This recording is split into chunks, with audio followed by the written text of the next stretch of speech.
This is a little example of how support works. That's the big homie Melly, the hood postman. You feel me? He was on live with this caveman at the same time, who I'm starting to really question if they are a problem to the community or a threat, and trying to infiltrate through this YouTube thing. But as I'm at the law library preparing for these lawsuits, I decided to jump on 3 different YouTube accounts. Mel asked 3 or 4 times, like, hit that subscribe. I got 6 different accounts, so 6 of them likes come from me. It's a shame. I'm doing all this solo though. Same thing for the homie from 40s in San Diego, Hoodie Hood, and S-Bone from 40s, Dark Side, the Curb, S-Bone, the Curb Side. I'ma post their links up though. That's what support is about.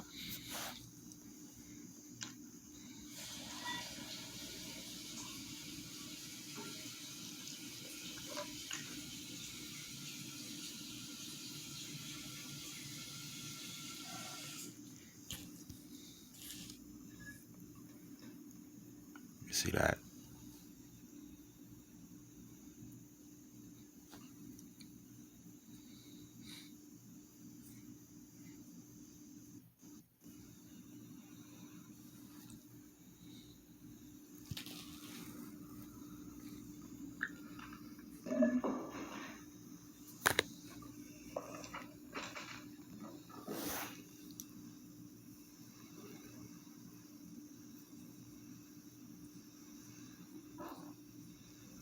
And Professor is not the only one I do this for. Kev Mack. Who else do I go hard for? It's a homie from Sacramento. I'm feeling him too. And just as of today, I finally subscribed just once to Crip Mac. You know, he don't seem like a real threat as opposed to the comedian type of dude he is. I think he deserves a little acknowledgement. You feel me? Okay, that's the point on that. Now, what I want to get on over here is this court work. And what I'm going to get on and what I'm working on, I said I'm suing the state of Nevada. I'm going to take, what will I say? If y'all don't know what's going on with the big homie Mad Ronald, prayers for Mad Ronald out the dubs. But he's actually, as he said in his own words, he's been kidnapped. Catch that. Kidnapped. Now,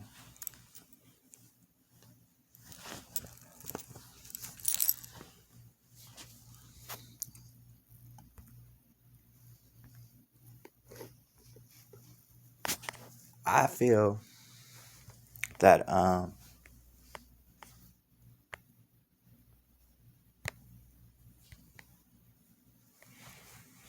my children were kidnapped as well.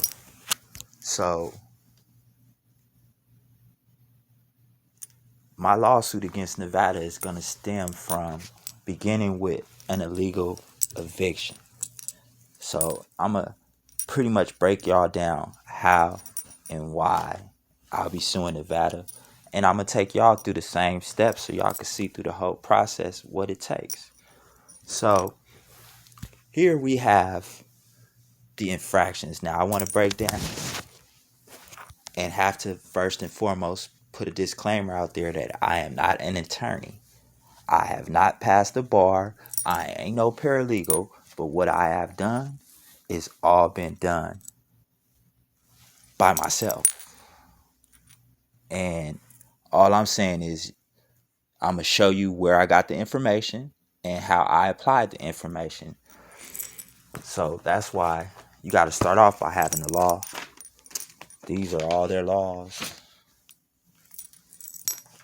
that apply to what I'm pretty much dealing with is family court, small claims court, eviction court, and the favorite one that we all got a problem with, CPS. So what I'm basically going to do is I want to sue CPS for, is that where it started? It started with CPS. 2015 Mayweather fight. There was a domestic issue in the home. So instead of addressing that domestic issue, they rather see us go back to California. So they suggested we go back home. Yet I brought my mom out here to Vegas, and going home wasn't an option.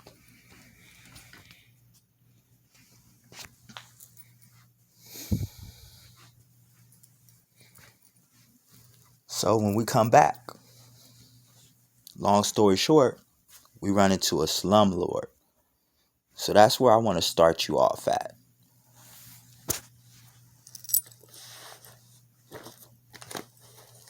Know your tenant rights, first and foremost, what they have to fix and what they can't do.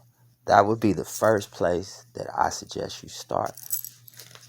And the best place to go get the information that you need would be down at the Clark County Justice Center on Lewis and Clark, and go to the self-help center. You can also call 211 and find out the number to the Nevada people that help you with the election, with the evictions. But they're kind of all janky, to be honest. I would just I'm about to show you the paperwork that you're going to need to make it happen.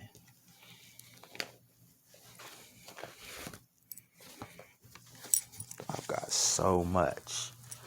So yeah, until I get this one started, because I'm working on applying all the violations that they've committed and putting a dollar amount to them kidnapping my kids, having me falsely incarcerated, evicting me 2 times, locking me out twice illegally, perjury, lying on the stand, a judge, man. It's an intense situation. And having a homie in jail is even that more sad. Now, to help y'all see kind of my experience and what kind of knowledge I got before you take my word on what I'm doing, I'll be able to share with you some of the cases that I've won. But I want to kind of save this for tomorrow because I'm actually heated in the work. But before we start, I want to just show you how it began. For yourself, you can see right here. The camera kind of messy.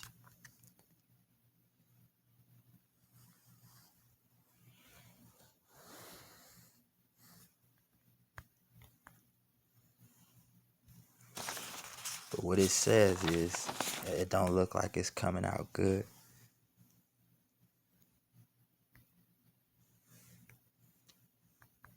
Need my other phone. But I can read. I find the claimant, which is me, is not fully credible. He has significant criminal history for attempted murder and domestic violence, was a member of a gang. He also admitted to a history of crystal meth, cocaine, and heroin abuse. I ain't never in my life did no damn heroin in the past, and admitted he has been smoking marijuana regularly since age 10. His criminal and drug abuse history detracts from his credibility. Further, the objective evidence simply does not support the claimant's allegations and testimony of severe limitations of physical and mental impairment. You catch that? This was me being denied Social Security fresh off of 10 and a half years from 14 to 24. That's where it started. That's what let me know that based on your commitment offense with shooting a Caucasian USC student, they want to make a point out of your yellow ass. So they basically threw the book at me. Then I got home only to be met with the same type of hostility. But the package that you're going to want to get, I have one right here. This is it right here. It's called a habitability and essential service. And what this basically tells you is all your rights. And this is what I learned very quickly. That if you have complaint about habitability problems, violation of the landlord-tenant laws, or some other housing or health code violation, your landlord cannot raise your rent, decrease essential services, or refuse to renew your lease, or evict you. And that's NRS 118510-1. And this is known as retaliation. And it is a defense that can be raised in an eviction case when your file answer affidavit with the court.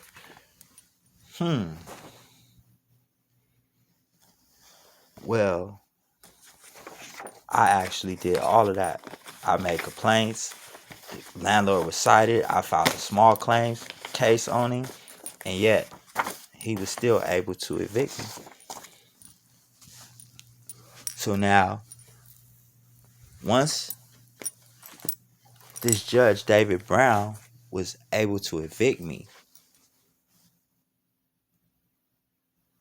he, of course, I appealed his decision based on that statute right there. So from David Brown, I went to District Court Judge Israel Ronald. Israel Ronald decided that, let's get his word, and his final decision is that the court finds that I need to go back to the justice court.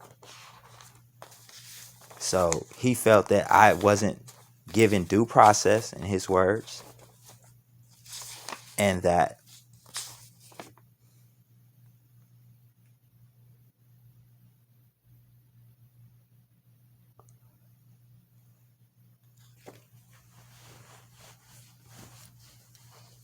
no due process. There was a technicality with the 5-day notice. So he sends me back, and I go back before the same judge, and he says, court finds that the tenant does not have rent money to pay, and that the court, he basically kicked me out. Although the other judge didn't even tell him to do all that. He told him to give me a trial, because if he would have gave me a trial, he would have seen that the amount of damages that I had was surpassed the rent. Oh, so what that did was it started a snowball effect, or a cycle of what they call a miscarriage of justice, beginning with first the illegal eviction, the illegal lockout. Then all of this drove my peoples crazy and brought the police into things, and CPS came back, and it got worse instead of better. And long story short, they kidnapped my babies. Yeah, CPS made up an allegation, or not, they made up a policy, which I have in paperwork, where they said that if the parent or the other parent doesn't agree with the safety plan created by CPS, then the children have to be placed in the protective custody, child haven, foster home. That's what they did to my babies. After they kicked us out 2 different times. So yeah, I've been working on this hard, and I'm gonna drop this video right here as a introduction to what I'm coming with next on how to file a small claim suit. From the demand letter to the appeal process, I'm going to break down all of this type of information when I come with the YouTube station. I still haven't launched it yet, actually. Everything I'm doing is old or other interviews. So have a blessed one, y'all.